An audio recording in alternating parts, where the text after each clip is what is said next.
सर्द रात का संघर्ष। गांव के बाहर कच्ची मिट्टी से बना छोटा सा घर था, जहां रामू अपनी पत्नी बिजली के साथ रहता था। रामू दिन भर खेत में मेहनत करता, लेकिन इस बार ठंड कुछ ज्यादा ही भयानक थी। आसमान में बादल छाए थे और कोहरे ने चारों तरफ सफेद चादर फैला दी थी। रामू अलाव के पास बैठा ठंडी सांसें ले रहा था। उसके पास एक पुराना फटा हुआ कंबल था, जिसे ओढ़ने के बावजूद उसकी हड्डियां कांप रही थीं। सामने पत्नी बिजली बैठी थी, जो पति की परेशानी को साफ देख पा रही थी। क्या सोच रहे हो? बिजली ने धीरे से पूछा। रामू ने बुझी हुई आंखों से देखा। सोच रहा हूं, अगर आज रात खेत की रखवाली नहीं की तो पूरी फसल बर्बाद हो जाएगी। जंगली जानवरों के लिए यह सब चारा ही तो है। बिजली को अपने पति की मजबूरी समझ में आ रही थी। उसने धीरे से कहा, इतनी ठंड में खेत जाना ठीक रहेगा क्या? रात भर बाहर रहोगे तो बीमार पड़ जाओगे। रामू हंसा, लेकिन यह हंसी दर्द से भरी थी। बीमार पड़ने से ज्यादा डर इस बात का है कि अगर फसल गई तो जिंदा कैसे रहेंगे। बिजली के पास कोई जवाब नहीं था। वह चाहकर भी उसे रोक नहीं सकती थी। रामू उठा, अपनी पुरानी शॉल ओढ़ी और धीरे धीरे खेत की ओर बढ़ गया। चारों तरफ कोहरा था, पैरों के नीचे गीली मिट्टी चिपक रही थी। ठंडी हवा बदन में सुइयों की तरह चुभ रही थी। खेत पहुंचते ही वह अपने छोटे से मचान पर बैठ गया। ठंड असहनीय थी। उसने हाथों को रगड़कर गर्म करने की कोशिश की, लेकिन फायदा नहीं हुआ। रात गहराने लगी, ठंड बढ़ती गई।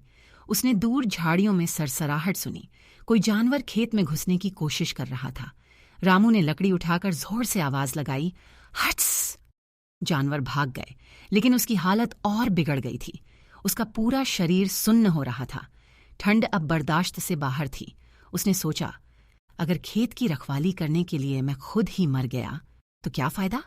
उसने अलाव जलाने की कोशिश की, लेकिन हवा इतनी तेज थी कि आग टिक ही नहीं रही थी। हारकर वह नीचे सूखी मिट्टी पर लेट गया। अगर जानवर फसल खा भी लेंगे तो क्या, कम से कम मैं ठंड से तो बच जाऊंगा। जैसे ही वह लेटा, उसे राहत महसूस हुई। उसकी आंखें धीरे धीरे बंद होने लगीं। उसे लगा जैसे वह किसी गर्म जगह पर है, आराम से सो रहा है। सपने में उसने देखा वह राजा बन चुका है। उसके पास ढेर सारा अनाज है, गर्म कंबल हैं, बड़ी हवेली है। तभी अचानक सूरज की किरणें उसकी आंखों पर पड़ीं। रामू ने धीरे से आंखें खोलीं। उसका पूरा शरीर ठंड से जकड़ा हुआ था। उसने अपने कपड़े झाड़े और चारों तरफ देखा। फसल पूरी तरह बर्बाद हो चुकी थी। जानवरों ने सारी मेहनत मिट्टी में मिला दी थी। लेकिन अजीब बात यह थी कि रामू को अब कोई चिंता नहीं थी। वह मुस्कुराया, चलो, कम से कम मैंने रात भर चैन से सो तो लिया। उसने खेत को आखिरी बार देखा और धीरे धीरे घर की ओर चल पड़ा। घर के पास पहुंचते ही बिजली ने उसे देखा और दौड़कर उसके पास आई। तुम ठीक तो हो? इतनी ठंड में पूरी रात खेत में रहे। वह घबराई हुई थी।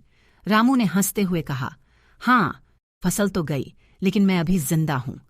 बिजली की आंखों में आंसू आ गए, लेकिन वह जानती थी कि आंसुओं से पेट नहीं भरता। उसने धीरे से कहा, चलो, कुछ इंतजाम करते हैं, कुछ न कुछ हो ही जाएगा। रामू ने पहली बार महसूस किया कि खेत की फसल ही उसकी पूरी दुनिया नहीं थी। रामू ने बिजली की ओर देखा, फिर आसमान की ओर। हाँ, कुछ न कुछ तो जरूर होगा। और वह अपनी पत्नी के साथ नए सवेरे की तलाश में आगे बढ़ गया। मैं उम्मीद करती हूँ कि आपको मेरी यह कहानी पसंद आई होगी। अगर पसंद आई है तो प्लीज़ मेरे चैनल को सब्सक्राइब कीजिए, वीडियो को लाइक और शेयर कीजिए। तो चलिए मिलते हैं फिर अगली वीडियो के साथ। धन्यवाद।